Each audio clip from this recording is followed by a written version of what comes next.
Tonight, a special edition of World News Tonight from Paris. A city on edge, the breaking developments, the panic we witnessed on the streets, hundreds running from a vigil, the fear that set in, and new images emerging from those 3 hours of terror. The American band on that stage when the gunfire started, the shootout with police in the streets, the hostages desperate to escape, the pregnant woman clinging to a window ledge. Also at this hour, the international manhunt for this man, one of 3 brothers suspected of taking part in the attacks, several others under arrest. Also breaking at this hour, the massive bombardment, the airstrikes taking aim at the heart of ISIS in Syria. And security now stepped up in America. Bag checks at football games, the heavy police presence on public transit. As we ask, what's being done to keep America safe? From ABC News, this is a special edition of World News Tonight with David Muir, reporting tonight from Paris. Good evening tonight from Paris, a city stunned by the magnitude of the terror that has unfolded here. But tonight, this country is sending a message back, launching multiple airstrikes at this hour against ISIS targets in Syria. France launching warplanes bombing the ISIS stronghold of Raqqa. Retaliation for those attacks, 3 hours of terror. And there is now an international manhunt underway. French authorities releasing this image tonight, a 26-year-old French national being described as, quote, very dangerous. A warrant now out for his arrest. One of his brothers, they say, was one of the attackers. They believe he is one of the attackers, too. Another brother has been detained tonight. And here in Paris, a stampede at a memorial today. Mourners sprinting away, fearing another attack. Taking cover inside this cafe, crouching behind chairs. It was a false alarm. And we have chilling new images tonight of the moment of crisis inside that theater. The American band on stage when gunfire erupts. Here's what we know at this hour. At least 129 dead, 352 injured, nearly 100 in critical condition. Authorities describing 6, quote, highly coordinated attacks, 7 attackers with matching suicide belts. Tonight here, our entire team is on this, the manhunt, the airstrikes, but first, the chilling new images of the terror as it unfolded here. Tonight, Paris remains a city on edge. Mourners gathering here at the Place de la République, laying flowers, everything calm, and then suddenly, panic sets in. A rush, screams, thousands begin running. A stampede begins. Police say fireworks being set off were to blame for the chaos. Crowds trampling on the carefully laid memorials, falling down right onto the candles, sprinting as teams of police approach, guns raised, peering around the squad cars. This all comes as tonight there is an all-out manhunt now underway. Police chasing clues. This car being towed near the scene of one of the Paris attacks. And just outside the city, another car found, 3 Kalashnikov automatic rifles inside. The discoveries come just as this new video emerges, capturing the moments French police go head-to-head against the terrorist gunmen who inflicted their horror inside that concert hall. Time magazine obtaining video of the terrifying scene unfolding in real time Friday night. From silence in the street to suddenly a barrage of bullets.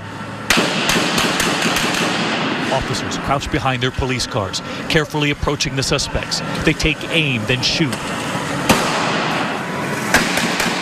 Then the heavy gunfire ensues, sparks in the streets. More than a dozen shots.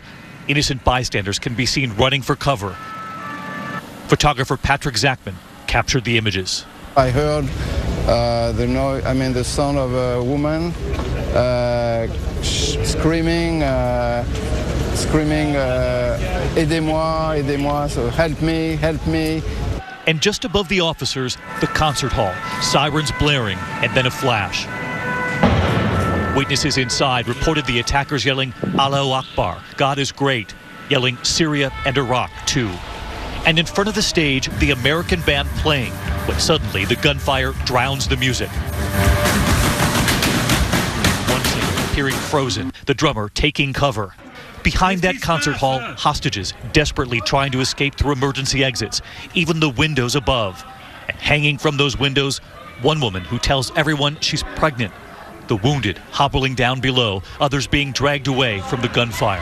S'il vous plaît, qu'est-ce qui se passe? Please, what's going on? One person yells. They're shooting on us. They're shooting on us. Someone responds. I'm here, baby, I'm here. A loved one calls to another as more shots are fired. This is now the deadliest attack here in France since World War II.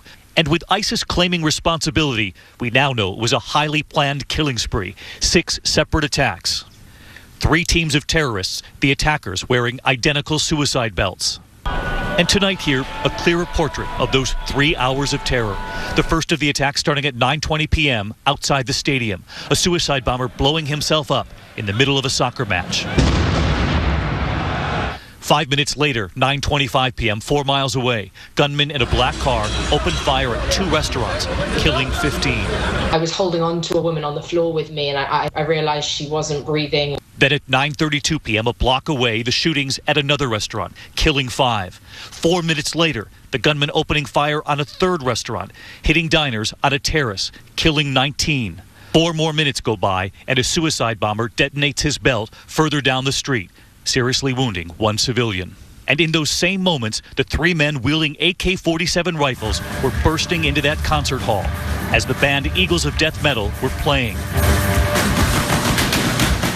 They begin shooting at concertgoers one by one inside Bataclan Hall. Meantime, as all of this unfolds, 2 more suicide bombers detonating their belts outside the soccer stadium. And shortly after midnight, 12:13, police raid the concert hall, the attackers blowing themselves up. At least 89 murdered inside, carnage across the city. The deputy mayor telling me today they have never seen anything like it. But when you see the bullet holes straight through the windows of the restaurants that they drove by and fired in on innocent people, that's something that's entirely new. Yes. I must say, this is not Paris. This is not Paris. You can see the bullet holes where they fired indiscriminately right through the windows of the restaurant while people were having dinner inside. They've now placed flowers here to remember the 15 victims in these 2 restaurants alone. And if you come across the street, you can actually see the memorial that's been growing by the hour here in Paris. People coming out to all of these sites to remember all of those who were lost, including this young family bringing their little boy to light candles, but telling me paying tribute in this small way is still not enough. I don't think coming is enough. It's not enough to understand. We met so many families out across Paris today sharing that sentiment. And in a moment here, more on that pregnant woman you saw there clinging to a ledge for several minutes and the other witnesses and hostages who made it out. But we do want to get to that other breaking headline as we're on the air tonight, the manhunt. 200 miles away in Brussels, authorities now say 3 brothers connected to the terror attacks. 1 dead, 1 on the run, a 3rd brother now detained. And they are warning the one that got away is very dangerous, telling the public not to intervene. They believe he is one of the attackers. ABC's chief foreign correspondent Terry Moran in Brussels. Tonight, an international manhunt for a suspected terrorist who authorities say was one of the gunmen in the Paris attacks. 26-year-old Salah Abdeslam, born in Brussels. Officials tell ABC News that he is one of 3 brothers. 1 brother died during the massacre, and the other was detained in Belgium. Authorities say Salah Abdeslam is dangerous, and they warn the public not to approach him under any circumstances. He's believed to be the gunman who led the team shooting at people in restaurants and bars in Paris, authorities tell ABC News tonight. Police picked up his escape trail in a suburb just outside of Paris after they found a car that had been used in the attack. And they believe he then took a different car to Brussels. En route, he was pulled over at a traffic stop, but not detained, and he made it across the border. Authorities later seized that car in Belgium. Now, the focus of this intense investigation here in Molenbeek, a poor suburb of Brussels plagued by radicalism. The streets of this neighborhood are full of Arabic restaurants and grocers and butchers, and it's one of the neighborhoods that has sent more jihadi fighters to Syria and Iraq than any other place in Europe. 7 arrests here yesterday. A chaotic scene as 1 man was pinned over a wall and arrested outside a subway station, officers with guns drawn standing by. But tonight, Salah Abdeslam is still on the loose. One of the arrests in this fast-moving case was made in that house just behind me, and the Interior Minister of Belgium said today that the jihadi problem in this place is out of control. David? Terry Moran in Brussels tonight. Terry, thank you. And just down the street here behind me in Paris, the concert hall that is still blocked off. There are still so many questions tonight. And of course, that image now seen around the world, that pregnant woman we showed you earlier clinging to a ledge for more than 2 minutes.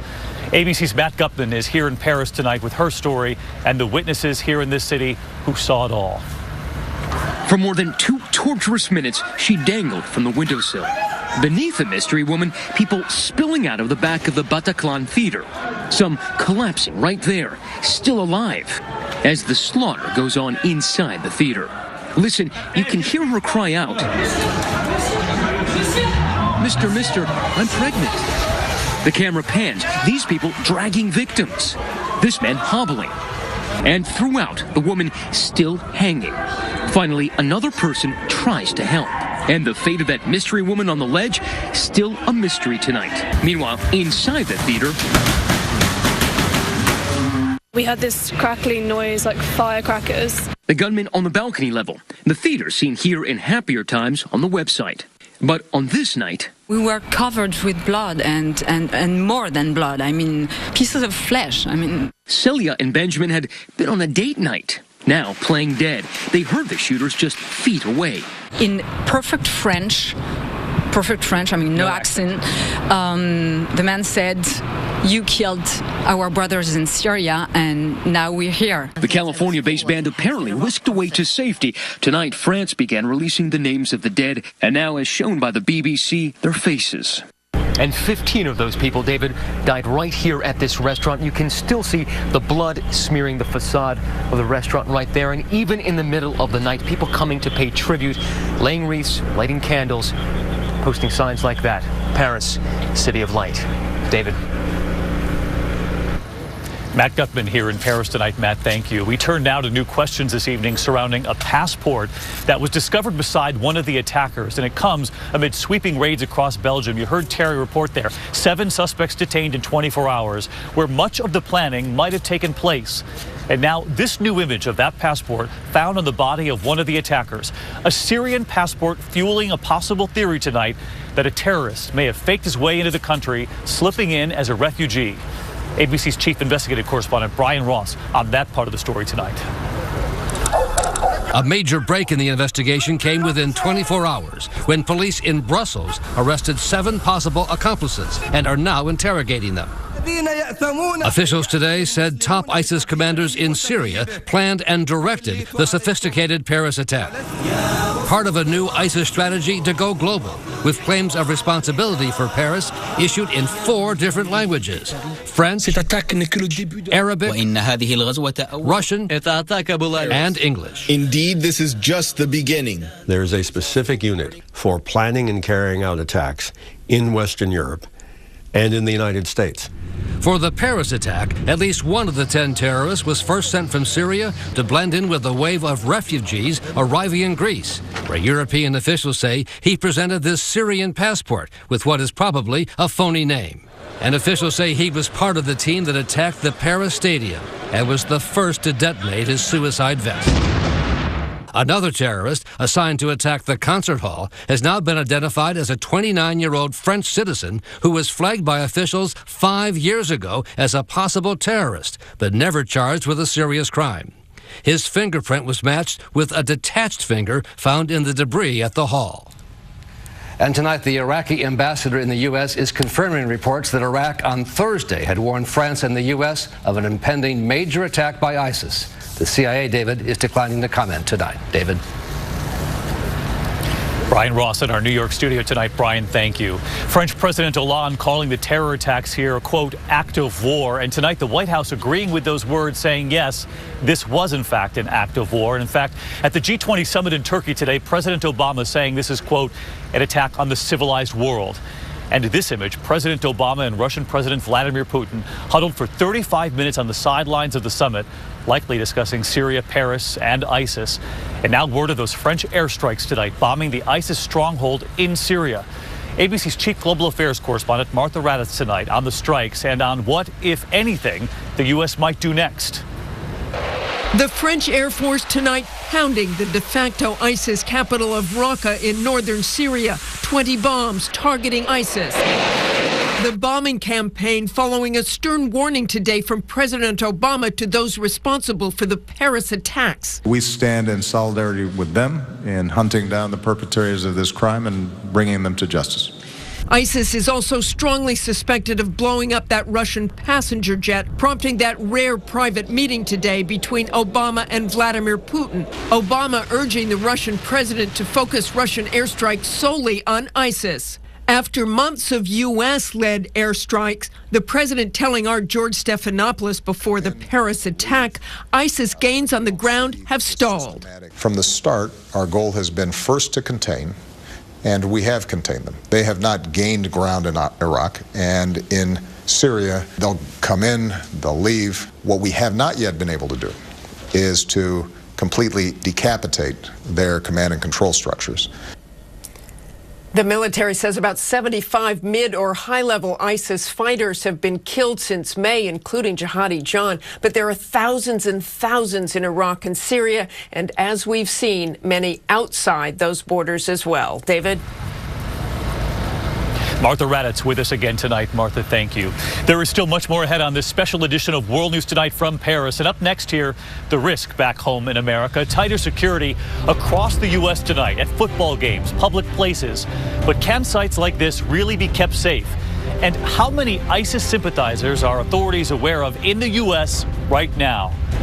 And the big political debate now after the tragedy in Paris. Is this Islamic terrorism?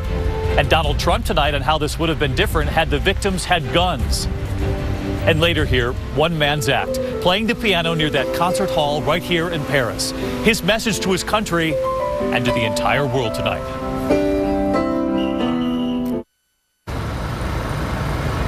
We're going to turn now to the unprecedented push to keep Americans safe back at home. And this question, does the U.S. really know how many ISIS sympathizers are in America right now? Here's ABC senior justice correspondent Pierre Thomas. The massacre in Paris caught Western intelligence and the French by surprise. Flat-footed. And while we don't yet know precisely why the plot went undetected, U.S. officials are deeply concerned that ISIS may have deployed new encryption technology, making their communications invisible, so-called going dark. I've been complaining about going dark, the ability to go dark. I think you're going to see that's going to play a significant factor in this event. Very interested to see what type of phones they were equipped with, what type of apps they had on those phones. Today, here in the U.S., security expanded at NFL games and at key locations throughout the country, including Times Square. We're here to prevent, detect, deter, and disrupt. David, security is being stepped up at soft targets like at this concert here tonight at the Verizon Center. And tomorrow, people here at home should expect to see more police near mass transit throughout the nation. David? Pierre Thomas with us tonight. Pierre, thank you. And when we come back here, was Donald Trump right? Would the outcome have been different had more of the victims here had guns? And what Pope Francis said today about what unfolded here in Paris. The attacks on Paris front and center in the race for 2016. The debate this weekend, Hillary Clinton making headlines for refusing to say the fight against ISIS is a war against, quote, radical Islam, saying that would be painting the fight with too broad a brush. And Donald Trump turning the tragedy in Paris into a debate over gun control, saying if the French had more guns, it would have turned out much differently. And from the Vatican tonight, Pope Francis speaking out about the attacks here in Paris, calling them beneath the dignity of human beings. The pontiff expressing shock at the barbarity and calling it blasphemy to use the name of God to justify violence and hatred, as the ISIS fighters claim to do. When we come back here on a Sunday night, the outpouring of support for a wounded city. Images tonight from around the world, standing with Paris, lighting up the night sky. We'll be back. Finally tonight here, in the past 48 hours, we've seen amid the horror, hope, a global outpouring standing together, uniting behind the people of Paris. These simple brushstrokes have become a global symbol of solidarity. Je suis Paris. Around the world, the images, the blue, white, and red, and all of those voices joining in a spontaneous chorus. Here on the streets of Paris, sitting down at a single piano with one song and a message.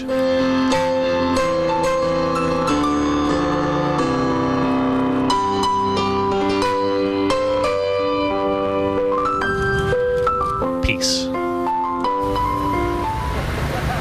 And that is our broadcast tonight from Paris. I'm David Muir. I thank you for watching, and from all of us here at ABC News, have a good week.